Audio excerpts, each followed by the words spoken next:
Other shows we have for you to enjoy at myclassicradio.net. The Avengers was most certainly not a household name in South Africa prior to the radio series. With no national television service until 1976, the mechanism simply was not present in the country to show television programs to mass audiences. While many other countries reveled in the filmed adventures of John Steed and company, South Africa was not equipped to join in the fun. The series took Britain by storm and made a major impression in the American markets, being that greatest of rarities, a British series given a network transmission slot. However, as a filmed series, rather than a videotaped one, The Avengers was able to gain a modicum of exposure in South Africa through film rentals. Come and listen at myclassicradio.net. Other shows we have for you to enjoy at myclassicradio.net. 21 Precinct was a police drama broadcast on CBS from July 7, 1953, to July 26, 1956. It initially served as a summer replacement for My Friend Irma. The show was produced in cooperation with the Patrolmen's Benevolent Association of City of New York and adaptations from True Criminal in New York. The Policeman's Point of View. Historically, the 21st Precinct had been located near Gramercy Park, Manhattan. In 1929, the department reorganized the precinct numbering, and 21st designation was discontinued. No such precinct existed during the run, nor does a 21st precinct exist. However, the fictional precinct's territory closely corresponds to that of the Upper Side's 23rd precinct since 192. Come and listen at myclassicradio.net.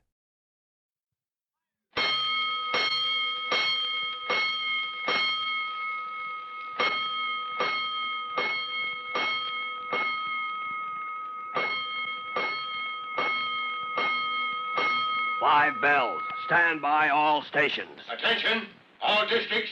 A 5-alarm fire. 5 bells. Move in immediately. That's it. Let's roll. Let's go. Firefighters.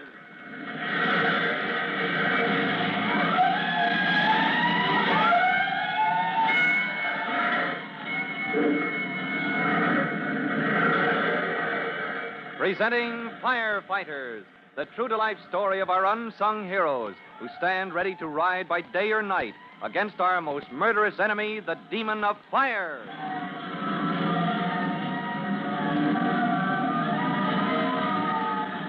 In just a minute, we'll meet Tim Collins on his way home from duty after a day that has seen Chief Cody set the forces of law and order on the trail of a salesman who is distributing substandard electrical equipment to innocent buyers. But before we join the search, there's time for this message.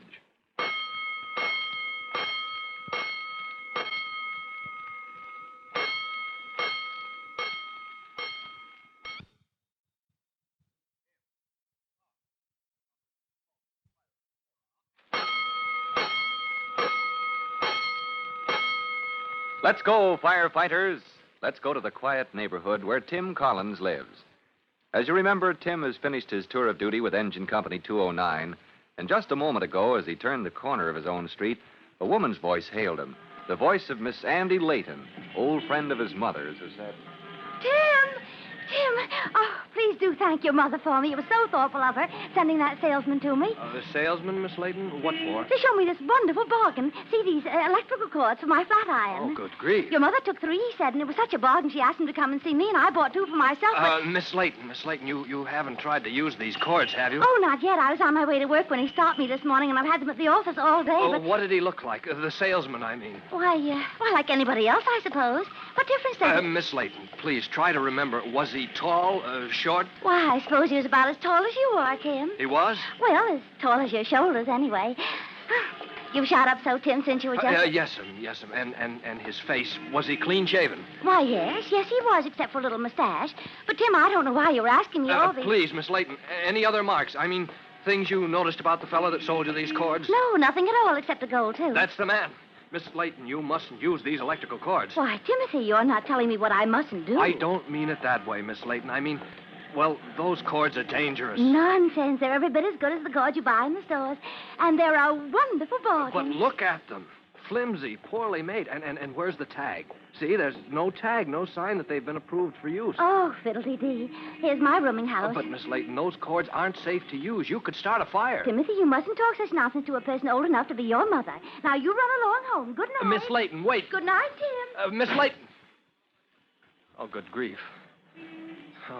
Oh, I wonder if Mom can talk her out of using those cheap cords. Yes. Mom brought... Yeah, she bought 3 of them, she says. And now my own house is in danger. Tim, suddenly realizing that his own mother may at this moment be using one of the defective electrical cords that have started a series of small fires wherever they have been used, breaks into a run toward his home. His mother, contentedly preparing the evening meal in her own kitchen, is startled as the back door crashes open. Mom, has anything happened yet? Glory be, you made me drop my spoon into the kettle. Gee, Mom, I'm sorry. Here, let me fish it out. Tim, don't you dare put your fingers into my stew. Sorry. I just thought I could pick it out before it sinks. Oh. Ah, serves you right. Now go put something on your fingers before they blister. Don't you ever come crashing into my kitchen like that again. Hand me that other spoon from the drawer. Yes.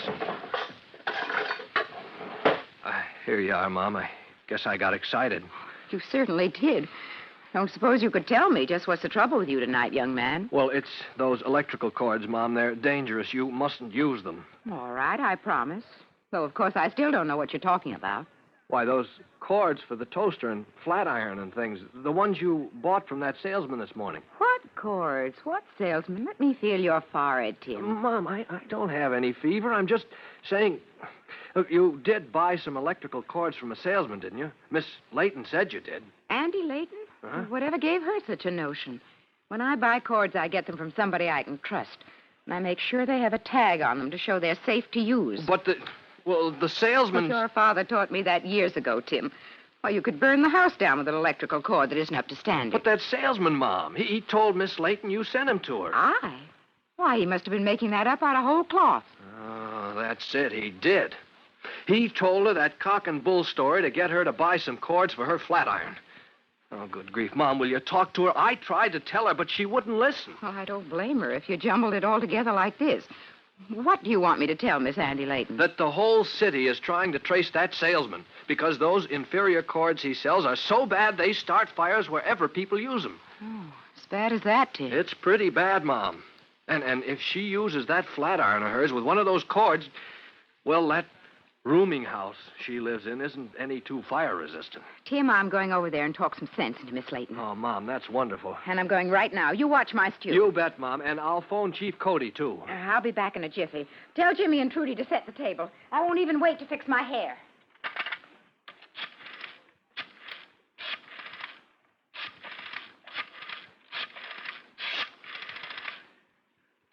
Come on. Hello? Hello, Glover? Is Chief Cody still at headquarters? Fine, let me talk to him. Huh? This is Private Collins, Company 209.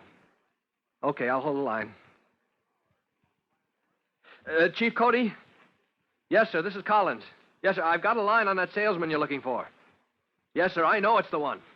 A neighbor of ours bought some of those electrical cords from him this morning. Her description fits right down to a T. Huh? You want to talk to her? Yes, sir. We'll expect you. I'll take you to meet her.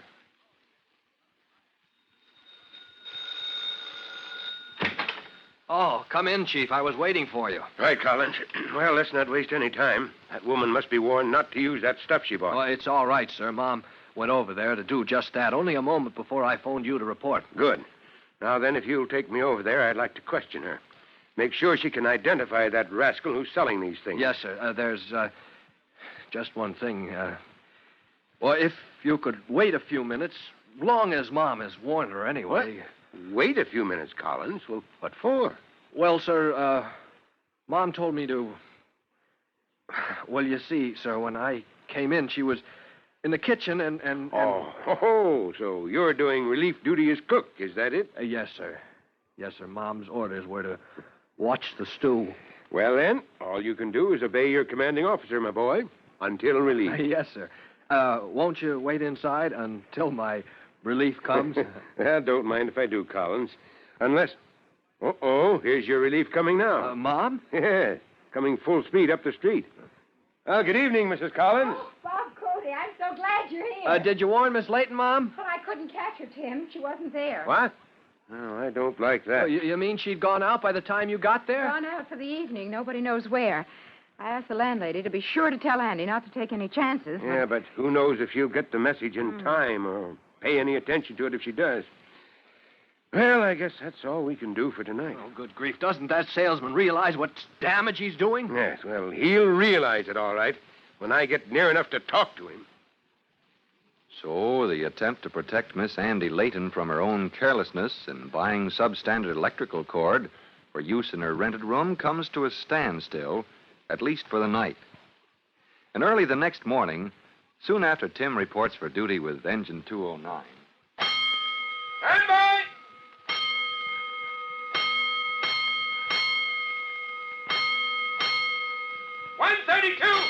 Temple and Cedar, first due. Oh, good grief. Temple and Cedar. That's my own street corner.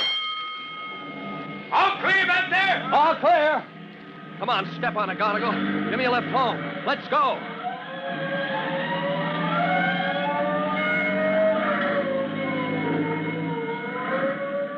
Maybe you've guessed what Tim is going to learn when Engine 209 reaches the fire alarm box at Temple and Cedar, the corner across the street from Miss Andy Layton's boarding house. Chief Cody has guessed it already and is on his way to the fire scene. You'll join him there when you listen to our next true-to-life episode of The Firefighters. In just a moment, Chief Bob Cody will tell you, boys and girls, how you can help the firefighters in your own town. But first, here's a message you ought to hear.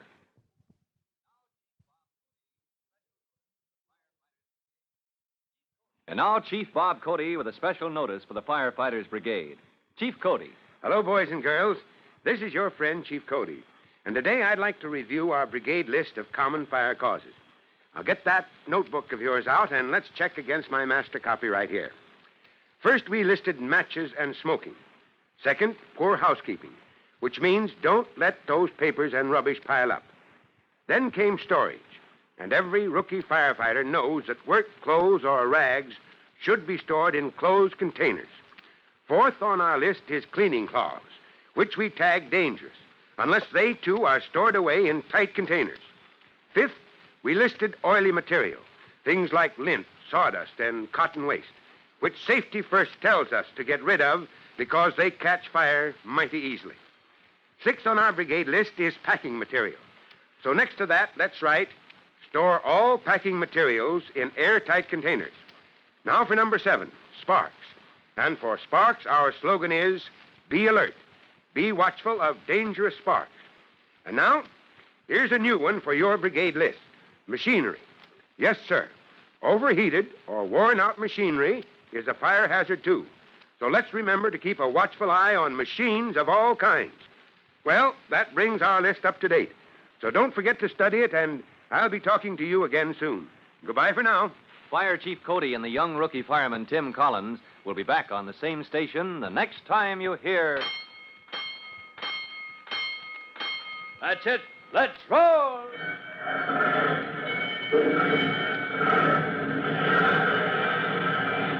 Let's go. Firefighters. Firefighters is a copyrighted feature of William F. Holland Productions.